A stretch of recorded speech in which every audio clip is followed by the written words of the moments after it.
estudiantes? Sean todos bienvenidos. Bueno, hoy comenzamos un nuevo capítulo que tiene que ver con las proteínas. ¿Bien? Vamos a hablar de proteínas, de sus propiedades, de su importancia biomédica, esta clase como tal. Entonces, comencemos. Bien, las proteínas constituyen el tercer grupo de macromoléculas orgánicas que discutiremos en el semestre. Estas proteínas tienen una gran cantidad de propiedades, pero entre ellas, digamos, las propiedades más importantes que tienen esas proteínas es su gran importancia biomédica. Estas son proteínas, estas macromoléculas orgánicas están formadas por unidades repetitivas, que son los aminoácidos, con los cuales iniciaremos nuestra discusión. ¿Cuáles son estas funciones de las proteínas?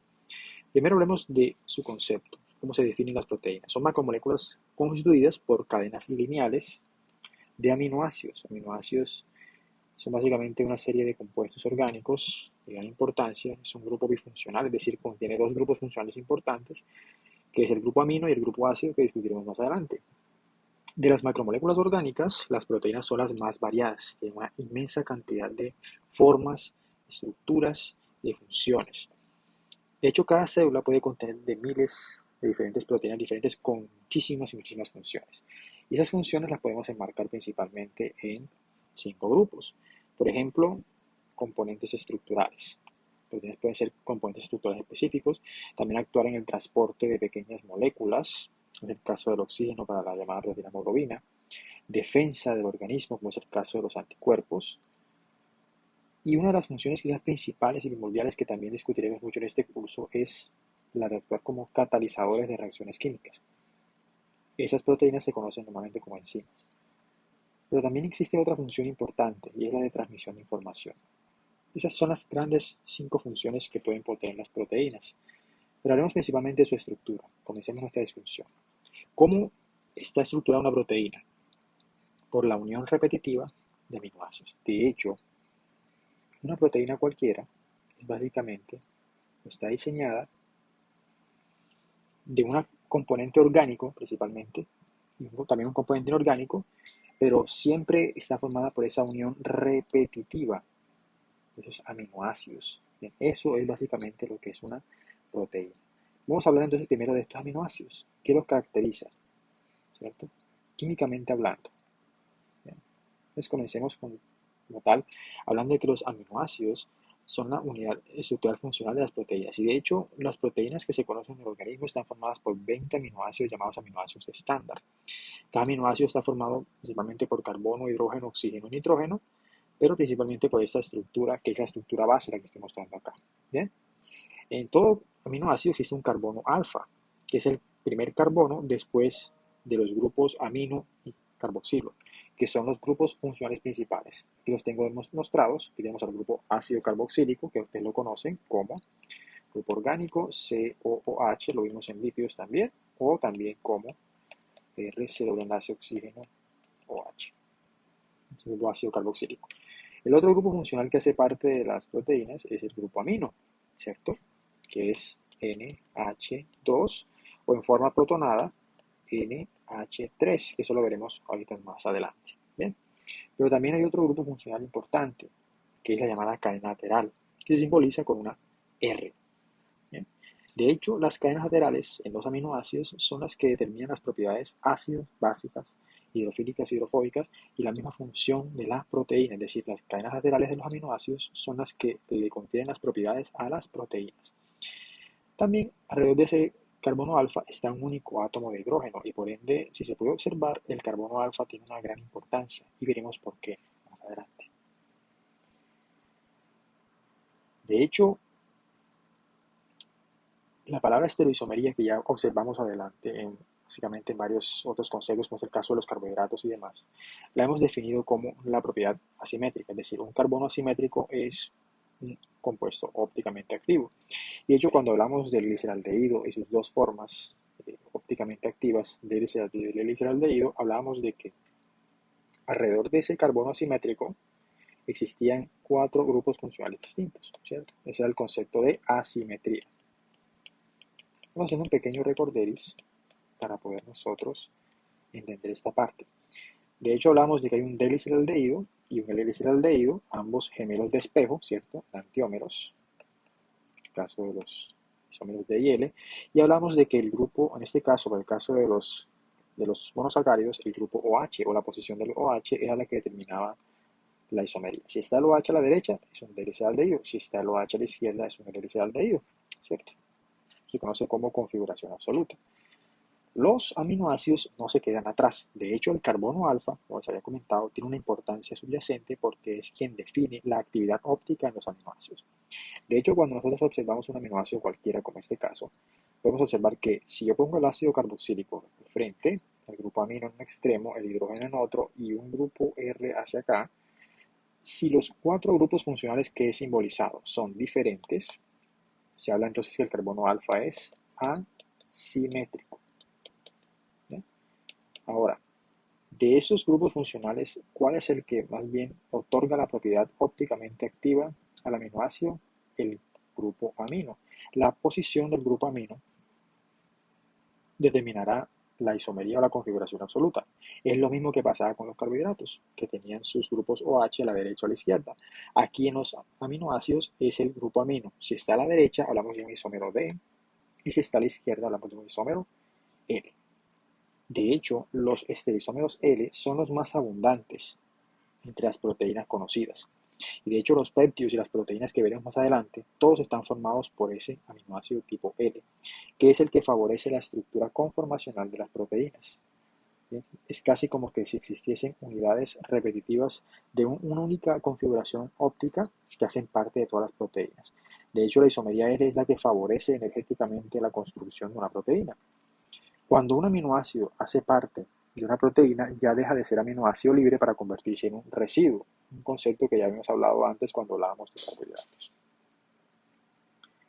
Ahora, ¿cómo clasificamos los aminoácidos? De hecho, la cadena lateral R es la que responde por las propiedades del aminoácido y por ende las propiedades de las proteínas. Hay cuatro grandes grupos.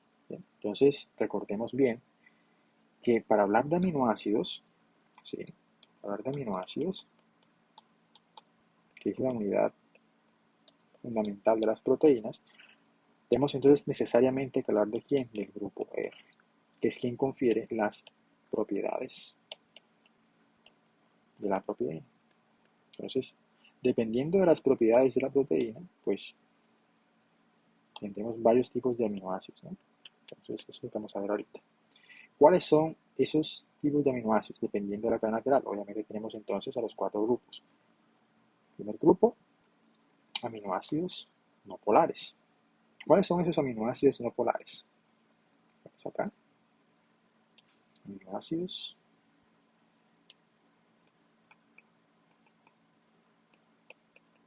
no polares. Cuando hablo de no polares, estoy hablando del hecho de que normalmente estos aminoácidos poseen en sus cadenas laterales un R, una lateral formado por átomos de carbono e hidrógeno, principalmente. Es decir, ausencia de carga eléctrica y no existencia de átomos electronegativos. Esas son las características de un aminoácido no polar. Tiene una cadena lateral R con átomos de carbono e hidrógeno por enlaces simples principalmente y donde hay una ausencia de carga eléctrica y no existen átomos electronegativos. Esos son básicamente los aminoácidos no polares. El segundo grupo de aminoácidos lo constituyen los polares, que son aquellos que, como su nombre lo indica, tienen cadenas laterales polares. ¿Cuáles son esas cadenas laterales polares? Ya lo habíamos hablado antes, ¿cierto? Los aminoácidos polares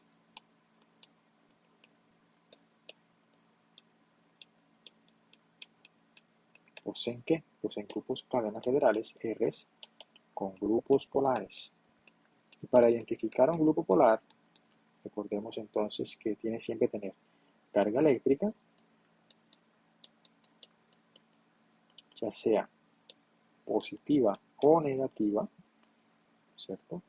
Y también otra cosita fundamental es poseer un átomo o átomos electronegativos, ¿sí? Recuerden los ejemplos que hemos visto siempre. Oxígeno, azufre, nitrógeno, entre otros. Son los átomos electronegativos por excelencia. Siempre que encontremos ese átomo en una cadena lateral, hablamos de un aminoácido polar. ¿Listo? Esas son las dos propiedades específicas. El otro grupo de aminoácidos son los básicos y los ácidos. Ambos, básicos y ácidos, hacen parte de la categoría de polares. Es algo que de pronto ustedes puedan entender. Pero los básicos, normalmente, y los ácidos, al ser polares, diferencian en algo, y es en la carga. De hecho, el hecho de que sean aminoácidos polares los hace necesariamente que sean ácidos o básicos. Por ende, voy a hacer esta pequeña llave acá para mostrarles cuáles son esos aminoácidos. Los aminoácidos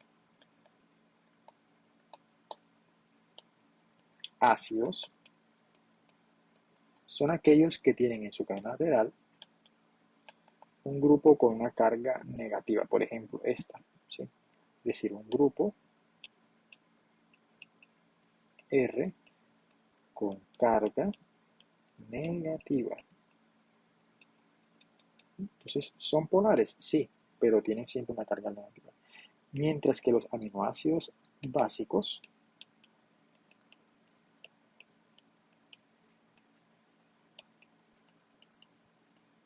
son aquellos que poseen una grupo cadena lateral, pero con una carga positiva. Una carga positiva. ¿Bien? Un grupo R con carga positiva. Entonces, eso no se les olvide, mis queridos estudiantes. La forma como podemos identificar aminoácidos es esa. Hay dos grandes grupos, aminoácidos no polares y polares, ¿cierto? A diferencia de la cadena lateral, los no polares tienen grupos carbonos e hidrógenos, ausencias de carga, no existen átomos electronegativos. Los aminoácidos polares son todo lo contrario, tienen carga eléctrica, positivas o negativas, y átomos electronegativos. Y esos polares pueden ser ácidos o básicos dependiendo de la carga. Si son ácidos, tienen una carga negativa en su cadena lateral, mientras que los básicos tienen una carga positiva. Ahora, habiendo hablado de todos ellos, eso es lo que les quería comentar. La polaridad siempre se basa en ¿qué? En la presencia de átomos electronegativos o carga. Por ejemplo, tenemos aquí el caso de la cisteína, una aminoácido muy importante. Aquí está la cadena lateral R y observen cómo el azufre hace parte de la cadena lateral, por ende es un aminoácido polar. Los no polares normalmente, como el caso de la leucina, poseen cadenas laterales donde predominan átomos de carbono e hidrógeno, es decir, enlaces simples. Entonces, polar. Recuerden que no polar es lo mismo que decir apolares. Y aquí están los aminoácidos ácidos básicos, dependiendo de la carga, es decir, son polares. ¿Sí? Tenemos una carga negativa, en el caso del ácido glutámico, un aminoácido ácido. ¿Sí? Vean cómo el grupo R posee una carga negativa, que se puede observar aquí, con un pequeño signo. Y para el caso de los polares, tenemos a ese grupo R con una carga positiva, como podemos observar acá, en el caso de la glicina, que es básico. ¿Listo? Entonces sigamos. Comencemos viendo los aminoácidos no polares. ¿Bien? Normalmente los aminoácidos no polares tienden a ubicarse en el interior de la proteína. ¿Sí? Eso se llama efecto hidrófobo, vamos a hablar de ello un poco más adelante. ¿Por qué se caracterizan? Por la presencia de átomos de carbono e hidrógeno normalmente en la estructura. Aquí se muestran algunos ejemplos. Quiero anotar algo principalmente. Cuando yo empiezo a hablar de aminoácidos, yo puedo usar su nombre. En el caso, por ejemplo, de este que es la glicina. Vamos a hablar un poquito de la glicina ahorita. Y hay otras formas de denominarlo. Una forma contracta de 3 letras, ¿cierto? En este caso, la sílaba gli, que significa glicina, en forma, digamos, en forma sintética. Y también una letra mayúscula. Esa es otra forma de denominar aminoácidos. De cualquiera de las 3 formas, el nombre, las 3 letras o la letra mayor mayúscula, es la forma que se utiliza para nombrar aminoácidos. La glicina es de los aminoácidos no polares el más simple de todos. En ella, un átomo de hidrógeno es la cadena lateral. Y si ustedes recuerdan el concepto de asimetría, se darán cuenta de que la glicina es el único de los aminoácidos, porque el resto sí lo tiene o lo cumple, que es no quiral. ¿Por qué? Porque el carbono asimétrico, en este caso, no es asimétrico. Aquí no hay asimetría. Miren que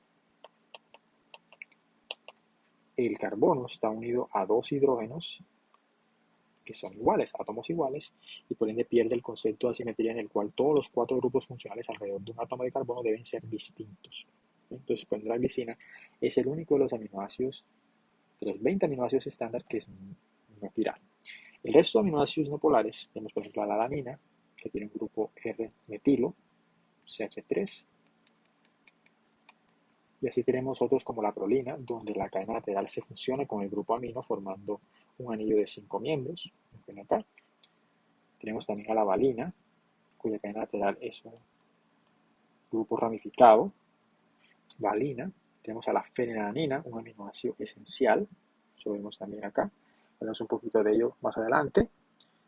Aminoácido esencial, que se requiere muchísimo para la nutrición. Y vemos el grupo cadena lateral, que es un grupo bencénico, ¿no? Grupo leucina o aminoácido leucina, con también otro grupo ramificado. Isoleucina, ya el tamaño de la cadena es mucho más grande que el de la valina. Y la metionina, un aminoácido azufrado, pero que posee en este caso otro grupo metilo adicional pegado y por ende tienen menor polaridad que los otros. Esos aminoácidos que tienen grupos bencénicos se les llama normalmente aminoácidos aromáticos, que tienen anillos de benceno. El anillo aromático es un anillo de benceno en este caso. ¿Bien? Otro aminoácido aromático, el triptófano, tiene particularmente un grupo muy importante, se llama el grupo indol, es un grupo aromático. Y el triptófano, al igual que la fenilalanina, es esencial. Entonces, ese grupo indol aromático bastante grande, bastante complejo, que hace parte de la estructura. Aminoácidos polares. Todo aminoácido polar siempre se ubica en el exterior de la proteína. ¿Bien? Es decir, son más hidrofílicos, son más afines al agua y por ende se ubican siempre en el exterior de las proteínas. Siempre se puede encontrar porque los grupos funcionales tienen átomos electronegativos o carga eléctrica. Serina, por ejemplo, treonina, grupos OH, cisteína con un grupo llamado grupo tiol, el grupo SH, o también llamado sulfidril, tirosina, que tiene, a pesar de ser aromático, tiene un grupo OH que le confiere la polaridad a la cadena lateral, asparagina, que es una amida, específicamente este grupo funcional se llama grupo amida, lo mismo que la glutamina, otra amida específica. Y ven que el grupo funcional amida lo vimos al principio del semestre. Y vean que la tirosina también sigue siendo un aminoácido aromático. De hecho, la tirosina deriva de la fenilalanina, una reacción de hidroxilación en la cual el anillo bencénico sufre una hidroxilación. En algunos pacientes con fenilcetonuria, la enzima que se encarga de transformar la fenilalanina en tirosina está ausente y por ende no se produce tirosina suficiente, el paciente pues excreta derivados de fenilalanina que son tóxicos. De ahí el nombre fenilcetonuria. Aminoácidos básicos. Recuerden que siempre tienen grupos con carga positiva. Aquí tengo a 3 representantes, lisina, arginina e histidina. Nótense la presencia del grupo cargado positivamente, que siempre es un nitrógeno que ha sufrido, más bien tiene 4 enlaces compartidos. ¿Qué quiere decir eso? Cuando el nitrógeno se encuentra normalmente sin carga, es porque se encuentra con un par electrónico libre, que es la situación normal para el nitrógeno. Ahora, cuando ocurre lo contrario, cuando el nitrógeno comparte 4 enlaces al mismo tiempo, ese par electrónico se comparte el enlace y el nitrógeno queda cargado positivamente. Entonces, eso es lo que ocurre con los básicos. Ese par electrónico de más se deriva al enlace y por ende ganan una carga positiva. De ahí se les llama básicos porque normalmente son aceptadores de protones, ¿no? Como hablamos del concepto de bronce, mientras que los ácidos son cededores y por ende ganan cargas negativas. Otro ejemplo es la arginina, miren la carga positiva en nitrógeno, y la histidina también. La histidina tiene una particularidad, es que es aromática, tal cual como la fenanina y la tirosina. En la arginina, este residuo se llama guanidino y en el caso de la histidina se llama residuo imidazol, que es la parte aromática de la cadena lateral. Pero también no deja de ser, repito, aromática. De hecho, como veremos más adelantico, los aminoácidos básicos tienden a intercalarse entre formas protonadas, es decir, formas positivas, y formas sin carga, entre varios átomos de nitrógeno al mismo tiempo. Eso se conoce como resonancia. ¿Sí? Resonancia. ¿Qué es la resonancia? En química se define como el movimiento de electrones. Por ejemplo, en este caso, vamos a ver acá un poquito el residuo imidazol de la arginina, de guanidina, perdón, de la guanidina. Vemos cómo este nitrógeno se carga positivamente y luego este doble enlace, ahora este enlace pasa a esta parte aquí y miren cómo la carga positiva cambia, es decir, este nitrógeno ahora tiene 4 enlaces y este solamente tiene 3, mientras acá tenía 4 y aquí tenía 3. Miren cómo la carga del enlace se voltea y se mueve la carga. Eso permite que para el caso de guanidino, la carga positiva esté en este nitrógeno, aquí, puede estar aquí o puede estar acá, y ese movimiento estabiliza la molécula, se llama estabilización. Y el fenómeno en el cual se mueven esos electrones se llama resonancia. ¿Ves? Eso ocurre para la arginina, eso ocurre también para el imidazol, o el residuo imidazol de la histidina, donde hay varios nitrógenos, hay movimientos de electrones. Ese movimiento de electrones estabiliza las moléculas. Aquí vemos cómo después de mudar los electrones, y luego de que el hidrógeno sale de la molécula, el grupo pasa a ser desprotonado. Y en esa desprotonación, el nitrógeno que quedaba positivo recupera su par electrónico libre y vuelve a quedar sin carga. Eso también convierte a la molécula en una molécula mucho más estable. ¿Bien? Veremos algunos ejemplos de ello cuando vamos adelante con la parte de aminoácidos. Y los invito a que revisen ahorita los ejemplos que vamos a poner y mencionen esa parte. Aminoácidos ácidos, como el aspartato y el glutamato, observen la carga negativa en la cadena lateral. Los aminoácidos poseen una carga negativa muy cerca al pH 7, muy cerca a la neutralidad, por ende se le llama ácidos. ¿Por qué? Porque normalmente los hidrógenos que tenían acá fueron disociados. Recuerden que un ácido libera protones, libera hidrógenos, protones. ¿Bien? Esa disociación se da en ambos, por ende se les conoce como aminoácidos ácidos y tienen una carga negativa a un pH cercano a 7. ¿Listo? Bueno chicos, entonces dejamos aquí por ahora. Vamos entonces en un ratico para hablar un poquito más del concepto de ionización de aminoácidos. El concepto que nos lleva a lo que se llama Switterion.